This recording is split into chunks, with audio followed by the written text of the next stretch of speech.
Merci d'être sur la télévision Labari pour le journal de ce jour, lundi 17 janvier 2022. Mesdames, Messieurs, bonsoir et bienvenue à tous. Direction région de Tawa qui accueille depuis ce matin le président de la République, Mohamed Bazoum, qui entame ainsi une visite de travail de 3 jours dans cette région.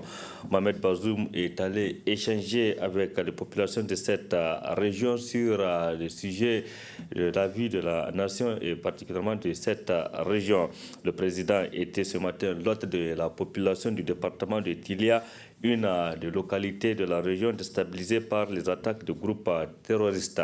Donc le président Mohamed Bazoum a fait ce déplacement pour apporter son soutien à cette population, nous rapportent nos envois spéciaux Adam Soumana et Ibrahim Abdou.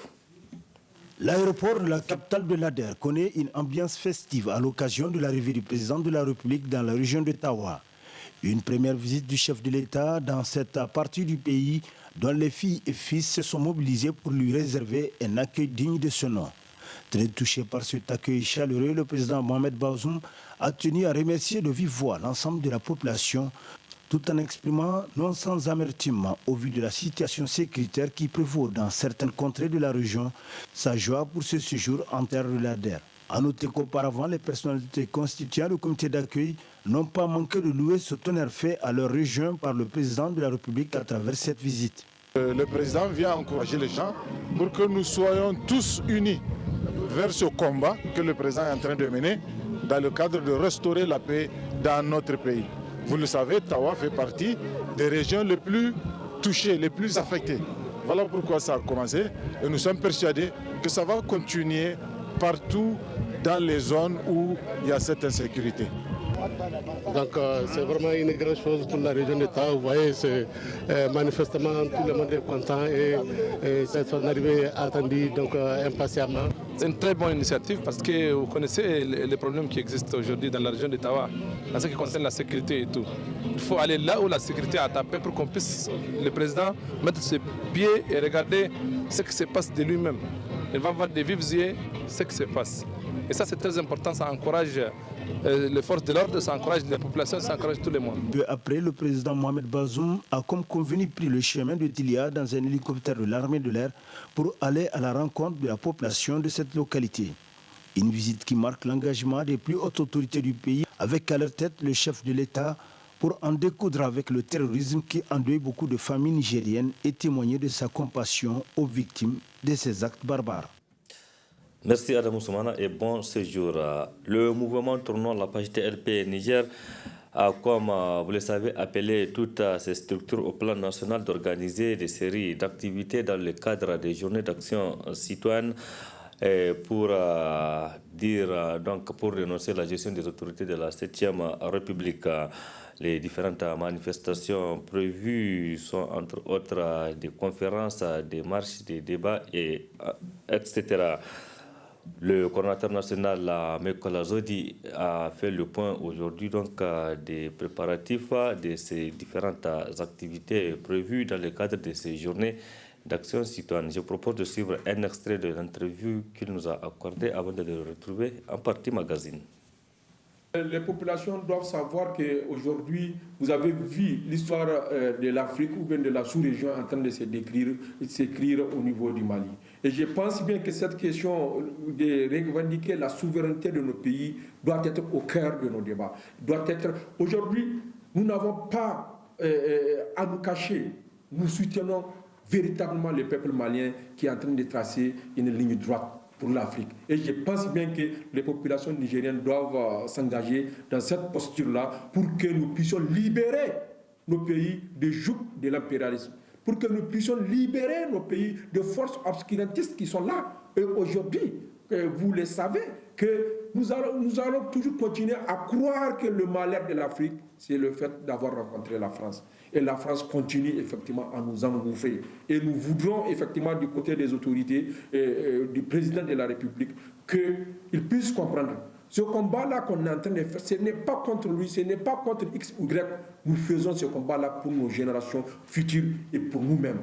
pour la liberté et la tranquillité de nos pays et le développement de notre pays. Donc c'est clair que les gens doivent regarder la même direction. Et Inch'Allah, je pense bien que les positions ont commencé à bouger et c'est véritablement une victoire pour la société civile, pour nos organisations. Et je pense bien que l'état du droit sera une réalité sur notre territoire.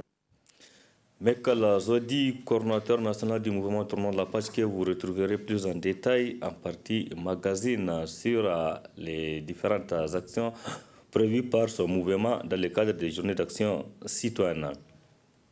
Et ce communiqué de presse de la Confédération nigérienne du travail CNT relativement à la situation qui prévaut au Mali. Le bureau national de la CNT condamne avec la dernière énergie la précipitation par laquelle les chefs d'État et de gouvernement ont pris devant l'histoire la grave responsabilité d'infliger des sanctions injustes et illégales qui jurent avec les dispositions contenues dans les différents traités des deux institutions sous-régionales. La CNT apporte son soutien indéfectible au peuple malien en général et à l'ensemble des confédérations syndicales nationales sœurs dans cette rude épreuve. Aussi, le Bureau exécutif national de la Confédération nigérienne du travail CNT exige des chefs d'État et de gouvernement regroupés au sein de la CEDEAO et de l'UEMOA la levée immédiate et sans condition de ces sanctions ignobles et ces relates illégalement imposées aux travailleurs et à la population en général. Demande une union sacrée de l'ensemble des couches socio-professionnelles et politiques du Mali autour des autorités de la transition. Demande aux chefs, demande aux États amis du Mali de le soutenir, de l'accompagner au plan économique et de la mise en œuvre des conclusions des assises nationales afin de poser les bases de la refondation d'un Mali stable, uni et fort, conformément à sa devise « Un peuple, un but, une foi ». Enfin, la CNT prie Dieu le Tout-Puissant pour qu'il assiste le peuple, le Mali et son peuple. C'était là donc la substance du communiqué de presse de la Confédération nigérienne du travail CNT, signé par son secrétaire général Moukela Halidou. Autre aspect de cette édition, l'ambassade du Luxembourg à Niamey a fait ce matin un don aux jeunes élèves aveugles de l'école Soli Abdraman de Niamey. Ce don d'une valeur de près de 10 millions de francs CFA vise à contribuer à l'égalisation des chances d'intégration socio-scolaire des enfants handicapés visuels. Au Niger, nous précise Nafissa Yahaya et Chebi Guisso dans ce reportage. C'est dans le cadre de la commémoration de la Journée mondiale du braille célébrée le 4 janvier de chaque année que l'ambassade du Luxembourg fait ce don à l'école Soli Abdraman des jeunes aveugles de Niamey. Ce don d'une valeur de plus de 9 millions de francs CFA et essentiellement composé de matériel didactique vise à contribuer à l'égalisation des chances d'intégration socio-scolaire des enfants handicapés visuels au Niger. Avec l'acquisition de matériel didactique, sanitaire et d'habitation, en partenariat avec l'UNAN, le Luxembourg compte soutenir les conditions de vie et d'éducation au sein de cet établissement afin de garantir une meilleure chance de scolarisation et d'intégration pour ces jeunes. La première étape de notre partenariat étant franchise avec la remise du matériel, il est important de continuer à thématiser ces défis et de travailler ensemble pour offrir les mêmes chances à chacune et à chacun. Mesdames et messieurs, j'aimerais terminer mon discours en remerciant tout le personnel de l'UNAN, tout le personnel de l'école des jeunes aveugles de Niamey et tous les acteurs de l'éducation. Occasion pour la directrice de l'école Soli pour jeunes aveugles de remercier l'ambassade du Luxembourg pour ce don le énième du genre. C'est le lieu ici de présenter mes sincères remerciements des élèves, du corps enseignant et de la direction de l'école pour cette aide qui vient à point nommé. Il est à souligner que notre école était dans un besoin criard de matériel pour sa bonne marche. Cette aide vient donc à apporter une solution à ces problèmes et contribuer à l'amélioration des conditions de vie et du travail des élèves ici de tous les coins du Niger, soumis au régime d'internat. Cet appui nous est donc d'une grande utilité à l'atteinte des objectifs de notre établissement scolaire visant une éducation de qualité pour une véritable intégration socio-éducative des enfants en situation de handicap visuel. Au représentant du ministère de l'Éducation nationale de remercier à son tour l'ambassade du Luxembourg avant de réaffirmer l'engagement de son ministère à emboîter le pas à l'ambassade du Luxembourg. À cet effet, je réaffirme la détermination sans faille des plus hautes autorités de notre pays à tout mettre en œuvre pour que l'éducation inclusive soit une réalité au Niger. Ces efforts incessants sont soutenus par des partenaires qui sont avec nous pour le bien-être des enfants, tout en garantissant une éducation de qualité. C'est dans ce cadre que l'ambassade de Luxembourg offre aux jeunes enfants scolarisés de l'école NIA ce précieux appui. Ce précieux cadeau apportera sans nul doute un plus dans la prise en charge des enfants en situation de handicap et particulièrement les jeunes aveugles.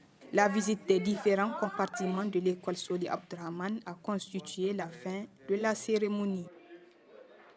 C'est un constat à Niamey dans plusieurs quartiers. Les passages piétons tracés sur des voies bitumées de la capitale ne sont pas du tout respectés par les usagers. Malheureusement, même les piétons, beaucoup me connaissent l'importance de ces passages qui leur sont pourtant réservés. Ces passages piétons sont cependant utilisés dans certains endroits pour d'autres fins. Reportage Aboubakar Ibrahim et Chebou Guissou. À quoi sert donc exactement les passages piétons et les passages pour les engins à deux roues dans la ville de Niamey? Ces derniers, qui ne font l'objet d'aucun respect par les usagers de la route, servent visiblement d'autres intérêts. Ignorance des usagers ou laxisme des autorités de l'application de la loi, Maïdouk Omar Yawale, responsable de l'ONG Agir contre les accidents routiers, clarifie les responsabilités. La séparation du trafic, elle est vraiment nécessaire. Elle est même obligatoire dans certaines zones. Parce que vous trouverez sur une route les piétons, les cyclistes, les cyclomotoristes et même les animaux sur la route, ce qui n'est pas normal. C'est ce qui a amené les autorités de la ville de Niamey à proposer la séparation du trafic sur certaines zones, au niveau de certains axes. Comme vous prenez le boulevard Tanimoun. Le boulevard Tanimoun, il y a eu une séparation du trafic. Il y a eu le passage des cyclistes et cyclomoteurs. Et il y a eu un espace qui est réservé même à la marche à pied.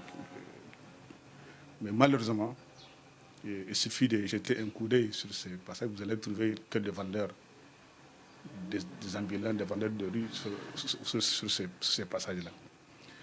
Nous avons attiré l'attention des autorités communales pour qu'ils pensent, pour qu'on puisse ramener les gens à respecter ces passages. Parce que ça a un coût. C'est des centaines de millions qui ont été investis pour séparer les trafics au Niger. Mais là, malheureusement, personne ne dit rien. Tout le monde se tue. Comme si nous sommes dans un état de guerre. Comme si l'État n'existe pas. Les gardiens de la station routière, ils sont dépassés. C'est-à-dire la police et la gendarmerie. Ils sont là. Tu vois les cyclistes sur la voie principale, alors qu'il y a une voie qui est réservée, qui a été construite à enfant. Ils ont mis beaucoup de moyens pour le faire. Mais malheureusement, personne ne dit rien. Vous trouverez seulement des vendeurs de galettes sur ce passage-là. Il opte également pour une vaste campagne de sensibilisation, tout en ne manquant pas de préciser qu'il faut utiliser les gros moyens si les gens ne suivent pas, avant de lancer un cri de cœur. Il y a une méconnaissance des textes. Parce que les cyclistes, les cyclomoteurs n'ont pas fait le code de la route. Donc il n'y a que l'État ou la Niger qui est chargée, qui est l'agence nigérienne de la sécurité routière, qui doit mettre des moyens pour sensibiliser le public, pour que les gens puissent savoir que ce passage-là, cette route-là a été faite pour eux et ils doivent l'emprunter. L'appel que j'ai à lancer, c'est à l'endroit d'abord de la population elle-même, pour qu'ils sachent que lorsqu'il y a un passage piéton, ils ont les droits plus que les cyclomotoristes. Les cyclomotoristes également, il faut qu'ils sachent qu'ils respectent la législation en vigueur. les gardiens de la station routière qui sont la police ou la gendarmerie et doivent réprimer ceux qui ne respectent pas les passagers. Il est important de comprendre que la circulation de la route demande un certain nombre d'attitudes et de comportements à tenir pour se préserver et préserver la vie des autres. C'est le non-respect de certains usages prévus pourtant dans le code qui favorise ainsi les accidents. Merci vraiment Boubacar. Zoom à présent sur les sacs à main qu'utilisent les femmes au quotidien ici à Niamey. On le croise partout avec ces sacs. Ces sacs sont utilisés pour plusieurs raisons par ces femmes, comme vous allez le voir dans ces reportages signés Nafissa Yahaya et Sadou Domi. Un des accessoires de beauté, le sac à main représente beaucoup pour les femmes. En effet, il est utilisé pour transporter tout ce dont elles ont besoin le long de la course. L'importance du sac à main, c'est garder les choses pour la femme, parce que la femme a beaucoup de choses, dont les trucs comme les sous-vêtements, son porte-monnaie, elle peut mettre dedans. Si elle va au marché et qu'elle achète quelque chose, elle peut toujours mettre dans son sac à main. Et son argent aussi. Ça représente d'abord la beauté de la femme. Parce que quand la femme est habillée et qu'elle n'a pas le sac à main, elle est... Donc je peux dire qu'elle n'est pas belle quoi. Donc quand tu t'habilles et que tu portes ton sac à main, ça représente ta beauté. Si Marie-Thérèse porte son sac tout le temps, Aïchatou et Zainab, elle le porte seulement pour partir à l'école coranique. Il y a des Corans, des hadiths, tout pour la lecture du Coran. Ça a une grande importance puisque je peux transporter tout ce que je veux. Si je vais aller à la Makarantala, c'est toujours avec mon sac à main comme ça. Il n'y a pas de disposition qu'Allah nous guide seulement.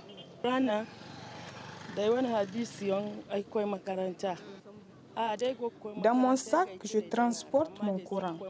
Je ne le porte que pour partir à l'école coranique. C'est pourquoi je ne le porte pas tout le temps. C'est à cause des voleurs qui nous les arrachent des fois. Le sac à main ne représente-t-il pas un important accessoire pour la femme? Cependant, en le portant, beaucoup s'exposent à des vols par arraché ou toute autre menace.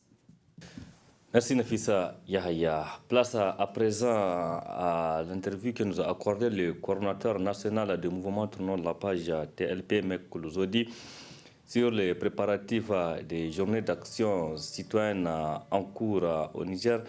Des journées donc initiées par ce mouvement pour dénoncer un certain nombre d'actes, notamment pour demander le départ des soldats étrangers qui sont sur le sol nigérien. Je vous propose de suivre Michael Zodi. Très bonne réception et bon début de semaine à tous. Au revoir. Comme vous l'avez dit, nous avons rencontré le président de la République le 13 janvier passé. Et effectivement, au sorti de cette rencontre, le 14 janvier, nous avons rendu public une déclaration rapportant ce que nous nous sommes dit entre le président de la République et nous-mêmes. Donc, nous avons un seul objectif, en l'écoutant, c'est le Niger d'abord.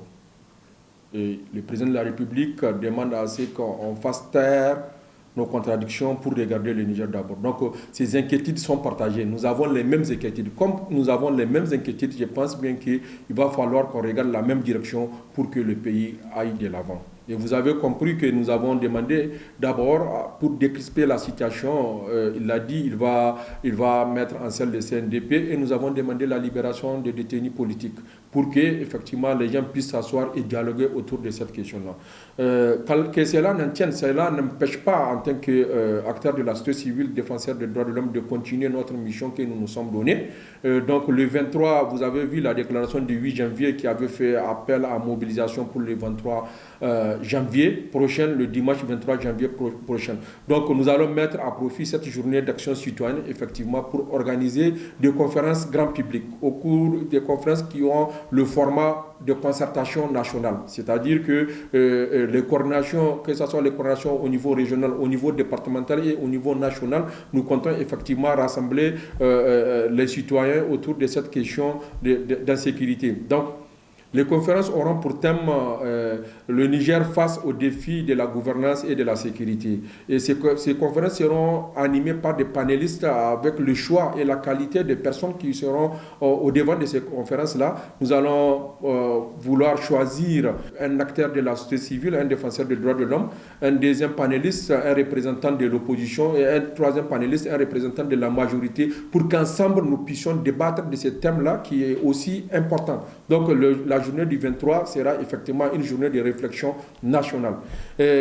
En dehors de ça, nous avons déjà projeté d'organiser une manifestation de rue, comme nous l'avons tant souhaité, parce qu'il faudrait comprendre que le président de la République a pris l'engagement de ne plus faire obstacle à la manifestation, l'engagement de ne plus empêcher à ce qu'il y ait manifestation sur l'étendue du territoire, donc l'engagement de respecter la Constitution, l'engagement de respecter cette liberté aussi fondamentale qu'est la manifestation. Donc, Inch'Allah, nous sommes en train de nous activer, déjà les communications ont commencé à passer pour organiser une manifestation historique sur toute l'étendue du territoire avec le consentement de tout le monde pour effectivement défendre le Niger. Parce que si nous croisons les bras, c'est le Niger qui est appelé à disparaître. Nous allons continuer toujours à demander à ce que les forces étrangères puissent se retirer sur notre territoire. Nous allons toujours demander justice à terre. Nous allons toujours demander par rapport à la gouvernance, par rapport à l'insécurité et aussi la corruption, nous allons toujours continuer effectivement à demander justice. Donc les manifestations sont prévues pour le 30 janvier 2022 sur toute l'étendue du territoire. Donc toutes les coordinations régionales et départementales sont activées par rapport à cette question-là. Nous attendons voir si effectivement ces engagements seront respectés. Donc nous pensons que le 30 janvier sera vraiment une ouverture de l'espace civique. C'est un ballon d'essai le 30 janvier. Et je pense bien qu'il va tenir à cet engagement-là et il va honorer cet engagement-là pour que effectivement la société civile, les citoyens puissent sortir et pour dire leur ras-le-bol par rapport à la gestion de l'insécurité. En fait, quand vous regardez la déclaration du 8 janvier, vous allez constater effectivement rien n'a été défini dans notre déclaration. Nous avons voulu donner la liberté aux citoyens de s'exprimer à leur façon, quel que soit l'endroit. Certains peuvent décider de faire, d'organiser des manifestations, certains peuvent décider de faire des conférences, qu'il y ait des activités au cours de cette journée-là. Donc c'est là nous tenons à respecter notre engagement. C'est pour cela que nous, au niveau de Tournons la page et aussi certains acteurs qui sont avec nous, nous avons décidé que ça soit une journée où nous allons organiser ces conférences. En mot clair, c'est une journée de réflexion autour de cette question d'insécurité, autour du Niger, pour que nous puissions effectivement défendre notre pays. Je pense bien que le président de la République, il est le père de la nation, il est l'unique élu qui gère tous les pays. Donc moi je pense bien que c'est le Niger qui nous a parlé. Donc le Niger, il a compris que le rétrécissement de l'espace civique n'est pas une bonne chose. Et donc, pour lui, il faut nécessairement laisser la liberté aux gens de s'exprimer. Et je pense bien que cette liberté-là, c'est au-delà, c'est un engagement qu'il a pris. Au-delà de l'engagement, il faudrait comprendre que c'est un droit constitutionnel. Et la Constitution est au-dessus du président de la République, au-dessus de tout le monde. Donc je pense bien que le respect de cette Constitution-là, d'habitude quand on organise des manifestations, vous le savez, qu'il y a une concertation entre l'autorité publique et aussi les organisateurs. Donc déjà, ça veut dire qu'il y a une concertation entre l'autorité publique et les organisateurs, que nous aussi nous avons pris l'engagement d'organiser des manifestations pacifiques, sans qu'il y ait certains brûles de pneus ou qu'il y ait des casques. C'est une manifestation pacifique. C'est ça, nous appelons aux citoyens de se mobiliser autour de ces questions-là. Si le président de la République a accepté de recevoir les 9 acteurs que vous avez vus, je pense bien qu'il a le choix. Et il pouvait prolonger effectivement les concertations peut-être pour appeler d'autres qui sont frustrés, pour aussi les écouter. Moi, je pense bien que c'est une très bonne chose qu'effectivement il puisse s'ouvrir à l'opinion. Et vous le savez, la gouvernance passée, les 10 ans passés, il n'y a jamais eu ce genre d'action-là, même si ce sont des actions de charme entre griffes, mais quand même, il y a effectivement le dialogue. Vous savez, le fait de rencontrer le président de la République va au-delà des manifestations, va au-delà des meetings, va au-delà de tout ce que vous pensez, parce que, c'est-à-dire, au lieu de parler sur les médias interposés, nous nous sommes retrouvés en face du président de la République. Il dit, nous aussi on dit. Donc le dialogue était direct, que ce soit sur les médias interposés. Donc Cela, c'est une bonne chose. Je pense bien que s'il y a d'autres qui veulent effectivement rencontrer le président de la République, peut-être ils n'ont qu'à manifester, peut-être le président de la République allait les appeler pour les écouter. Les populations doivent savoir qu'aujourd'hui, vous avez vu l'histoire de l'Afrique ou bien de la sous-région en train de s'écrire au niveau du Mali. Et je pense bien que cette question de revendiquer la souveraineté de nos pays doit être au cœur de nos débats. Aujourd'hui, nous n'avons pas à nous cacher. Nous soutenons véritablement le peuple malien qui est en train de tracer une ligne droite pour l'Afrique. Et je pense bien que les populations nigériennes doivent s'engager dans cette posture-là pour que nous puissions libérer nos pays du joug de l'impérialisme, pour que nous puissions libérer nos pays de forces obscurantistes qui sont là. Et aujourd'hui, vous le savez, que nous allons toujours continuer à croire que le malheur de l'Afrique, c'est le fait d'avoir rencontré la France. Et la France continue effectivement à nous engouffrer. Et nous voudrons effectivement du côté des autorités, du président de la République, qu'il puisse comprendre. Ce combat-là qu'on est en train de faire, ce n'est pas contre lui, ce n'est pas contre X ou Y. Nous faisons ce combat-là pour nos générations futures et pour nous-mêmes, pour la liberté et la tranquillité de nos pays et le développement de notre pays. Donc c'est clair que les gens doivent regarder la même direction. Et Inch'Allah, je pense même que les positions ont commencé à bouger et c'est véritablement une victoire pour la société civile, pour nos organisations. Et je pense bien que l'état du droit sera une réalité sur notre territoire.